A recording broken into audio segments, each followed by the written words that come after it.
Listen carefully, sweetie. Imagine it's 2 a.m. in a quiet apartment. The city lights are flickering outside your window, but inside, your mind is a chaotic mess of numbers and dates. You're replaying that conversation from months ago over and over, the way they looked you in the eye, the way they promised it was just until next week. It's a heavy, suffocating weight, isn't it? You started this journey with a heart full of pure generosity, wanting to be the kind of person who helps a friend in a pinch. But now, that beautiful kindness has curdled into a dark, bitter resentment that keeps you up at night. You feel small for even wanting your money back. You feel like a villain for simply asking for what is rightfully yours. It's an exhausting psychological trap where the lender becomes the beggar and the borrower becomes the king. And trust me, I've spent my fair share of nights staring at the ceiling, wondering why I'm the one losing sleep while they're out there living their life without a care in the world. This isn't just about the cash, honey. It's about the betrayal of trust that feels like a cold stone in your chest. You feel exploited, and that realization hurts more than the empty bank account. But look at me. Get your act together. It's time to stop punishing yourself for their lack of character. Because every day you remain silent, you're telling your soul that your peace is worth less than their convenience. We are going to change that right now. Now, let's talk about the most frustrating part of this whole ordeal. The selective amnesia of the borrower. Have you checked their Instagram lately? Trust me, don't do it unless you want your blood pressure to skyrocket. You see them posting pictures of a decadent brunch in Soho or a weekend getaway to the Hamptons, all while your friendly loan remains unpaid. It's baffling, isn't it? You start questioning your own reality. Did I dream that I gave them that money? Are they really that oblivious, or is this a calculated move? The truth is, sweetie, most people who borrow money without a plan to return it have a very specific way of rationalizing their behavior. And in their mind, because you are doing well or because you are a close friend, you don't actually need the money. They treat your generosity as a gift they've already forgotten they received. They prioritize their luxury over your labor. It's a classic red flag of a one-sided relationship where your boundaries are being treated like suggestions rather than walls. They rely on your politeness and your fear of making things awkward to keep their pockets full and yours empty. Wake up, honey. This isn't a misunderstanding. It's a lack of respect. If they had the money for that fancy dinner, they had the money to pay you back even a fraction of what they owe. And their silence isn't a sign of struggle. It's a sign that they've put your needs at the very bottom of their list. And we both know you deserve better than to be an afterthought in your own friendships. Let me tell you a story from my younger days in New York, the Manhattan Bistro lesson, as I like to call it. I had a friend, let's call her Sarah. We were inseparable. One afternoon, over expensive lattes, she told me a sob story about her rent being short. And being the nice person I was, I wrote her a check that was a significant portion of my savings at the time. I'll have it back to you by the 15th, she promised with a hug. The 15th came and went, then the 30th. And every time I saw her, she was wearing a new silk scarf or talking about the theater tickets she just bought. I felt sick every time I saw her. I'd rehearse what to say in the mirror, but the moment I saw her face, I'd choke up. I didn't want to seem materialistic or petty. But one evening, while we were sitting in a dimly lit bistro, she reached for the check and said, "Oh, can you get this one? I'm a bit tight this month." Something snapped inside me. I realized that by staying silent, I wasn't being a good friend. I was being an enabler. I was funding her lifestyle while I was cutting back on mine. I looked at her, calmly set my glass down and said, "Sarah, I can't do that. In fact, we need to talk about the rent money from 3 months ago."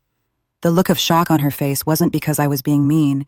It was because she realized her free ride was over. That was the day I learned that my kindness had no value if it didn't have boundaries. I lost a friend that day, but I gained my self-respect back. And let me tell you, that was worth far more than the money she eventually, begrudgingly, paid back. So how do we handle this with the grace of a queen and the firmness of a CEO? You need a script, honey, because when emotions run high, words tend to fail us. First rule, stop apologizing for asking for your own money. No more, "I'm so sorry to bother you, but," or, "if it's not too much trouble." Get rid of those phrases right now. You are not a bother. You are a creditor who is rightfully reclaiming their assets. Try this instead. "Hey, I'm checking in on the $500 I lent you in October. I need that back in my account by Friday to cover some upcoming expenses. What's the best way for you to send it, Venmo or Zelle?" Notice how there is no room for debate there? You aren't asking if they can pay, you are asking how they will pay. If they come back with another excuse, stay calm. Don't get into a fight about their spending habits, even if you want to scream about those new shoes they just bought. Just say, "I understand things are tight, but this has been outstanding for a long time. I need us to set up a payment plan today. Can you do $50 a week starting tomorrow?" And by being specific and factual, you take the drama out of the situation. You are treating this like a business transaction, which is exactly what it is. If they get angry or try to guilt trip you by saying, I thought we were friends, you look them right in the eye, even if it's through a text, and you say, friends respect each other's boundaries and commitments. I respected you enough to help, and now I need you to respect me enough to settle this. That is how you reclaim your power without losing your dignity. Now look at me carefully, sweetie. We need to talk about the cost of a lesson. And sometimes, despite your best scripts and your firmest boundaries, that money is simply never coming back. And I want you to be okay with that. And not because they won, but because you are choosing your peace over a never-ending battle with a person who has no integrity. There comes a point where the mental energy you are spending on chasing that debt is costing you more than the debt itself. Think of it as a stupid tax or a friendship audit fee. You paid a certain amount of money to find out exactly who that person is when things get uncomfortable. It's an expensive lesson, I know, but now you know the truth.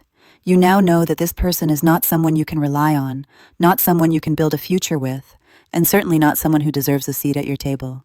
If the debt is making you miserable every single day, it might be time to say, you know what? Keep it, but consider our relationship settled as well. Close that door and lock it. Don't let their unreliability turn you into a bitter, cynical person. Don't let them steal your capacity for future generosity. Just let them teach you to be more discerning next time. And sometimes, losing the money is the only way to finally lose the person who is dragging you down. And believe me, your freedom and your quiet nights are worth more than any dollar amount. As we wrap this up, remember that your self-worth is never, ever defined by someone else's inability to keep their word. You are a person of integrity, a person of kindness, and a person who is learning to stand up for themselves. Reclaiming your money is about more than just the balance in your bank account. It's about reinforcing the standard of how you expect to be treated. You are showing the world, and more importantly, you are showing yourself, that you are not a doormat. You've done the hard work today. You've looked at the situation clearly, you've found your voice, and you've decided that your peace is a priority. Now, whether you get every cent back, or you decide to walk away for the sake of your sanity, you have already won because you are no longer a silent victim. You are taking charge of your life, your finances, and your relationships. Don't let this experience harden your heart, honey. The world needs your generous spirit, but it also needs you to be wise. And next time someone asks for a loan, remember Auntie's rule: only give what you are willing to lose, and never let anyone borrow your peace of mind. You're doing so much better than you think. You are growing, you are learning, and you are becoming the powerhouse you were meant to be. Stand tall, keep your head high, and remember, your auntie loves you. See you next time.